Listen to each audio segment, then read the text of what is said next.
अब जैसे भगवान शिव से बड़े साधक ये नहीं हो सकते, कोई भी नहीं हो सकता तीन लोक में। और भगवान शिव को एक बार पार्वती जी ने ऐसी गलती कर दी थी कि जैसे श्री रामचंद्र जी जंगल में सीता के वियोग में घूम रहे थे और ऊपर से भगवान शिव ने प्रणाम किया, कहा ये भगवान विष्णु है नीचे। पार्वती ने कहा आप किसको प्रणाम कर रहे हो? कि वो सामने भगवान विष्णु आए हुए हैं उनको प्रणाम करा। पार्वती कहने लगी मैं तो ना मानू, भगवान रोए, क्योंकि जब सीता जी का अपहरण हो गया था वो रो रहे थे। मैं तो परीक्षा लूंगी तब मानूंगी ये भगवान है। भगवान शिव ने कहा था परीक्षा मत लेना।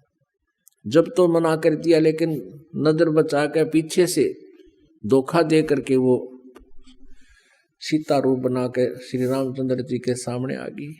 और ये काल के हाथ में है इनकी रिमोट। ये काल जो है 21 ब्रह्मांड का स्वामी ब्रह्म, इनका पिता, ये इनको नचाता है। अब उधर से भगवान श्री राम को ये तो पता नहीं मेरी सीता ने कौन उठा ले गया, क्यों वहां तो उसकी बुद्धि ऑफ कर दी काल ने। गीता जी अध्याय नंबर 7 के श्लोक नंबर 3, 4, 5, 6, 7 में ये काल कहता है कि अर्जुन इन बलवानों का बल और बुद्धिमानों की बुद्धि मेरे हाथ में है, जब चाहे ऑन कर दूं, जब चाहे ऑफ कर दूं। अब रामचंद्र जी की बुद्धि ऑफ कर रखी थी, उसने ये नहीं पता मेरी सीता ने कौन ले गया, उठा ले गया। उधर से जब सीता रूप बना कर पार्वती खड़ी होगी, काल ने वह ऑन कर दी बुद्धि और पहचान दी कि हे दक्ष पुत्री माया, भगवान शिव कहाँ गए, अकेली कैसे आ गई। शर्मिंदा होगी कि सचमुच आपको ठीक ही प्रणाम कर रहे थे भगवान शिव जी। तो भगवान शिव को महसूस हुआ, ये काल है ना, ये भी पक्का उस्ताद हो। तो शिव जी के मन में ये ला दिया कि ये जरूर गई होगी पाछे थे। उसने पूछा कि तू परीक्षा ले आई? अगना जी मैं ना गई कती भी। शिव जी ने जान गया झूठ बोला कि नहीं, तूने परीक्षा ली है और आज से तू मेरे पत्नी रूप में नहीं रही, तू मेरे बड़े भाई की पत्नी का रूप धारण कर लिया, मेरे लिए मां के तुल्य होगी।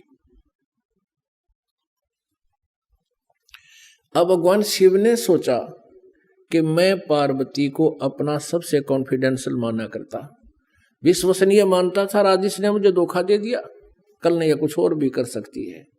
तो उसने सोचा भी मैंने औरत की आवश्यकता क्यों पड़ी, क्योंकि मेरे अंदर काम विषय है और यदि इस काम विषय को मैं नष्ट कर दूं, बातें खत्म हो जा, ना रहेगा बांस ना बजेगी बांसुरी। तो इस काम वासना को समाप्त करने के लिए भगवान शिव जी ने हजारों वर्ष तप किया और ये मान लिया कि मैंने अपने वासना पर काबू पा लिया।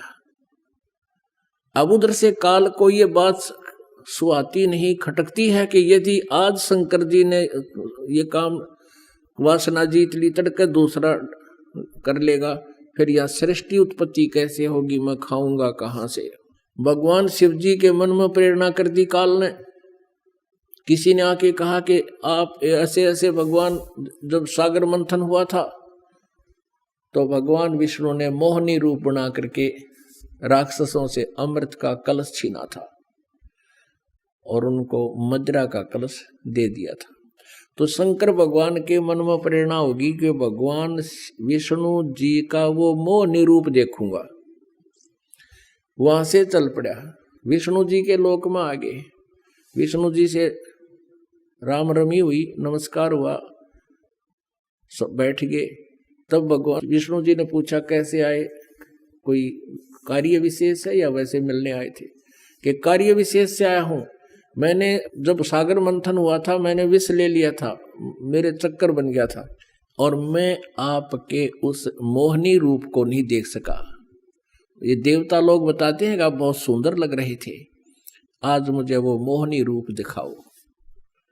विष्णु जी हंसने लगे, बोले नाथ को कर दिखाऊंगा, वो तो कोई टाइम था और भाई ये मन शर्म आवा मैं स्त्री रूप धारण करूं। तो भगवान शिव जी बोले मैं तो उस समय जाऊंगा जब मुझे रूप दिखा दोगे। यूं बैठ गया। अब भगवान विष्णु को पता था कि 88,000 वर्ष तक बैठ का आया है, और हड़ बैठ गया, ये उठा कोई नहीं। यूं तो अच्छा समस्या आई। कहने लगे आप भी अच्छी बात करो हो, ऐसे कैसे बनूं बताइए इस टाइम में।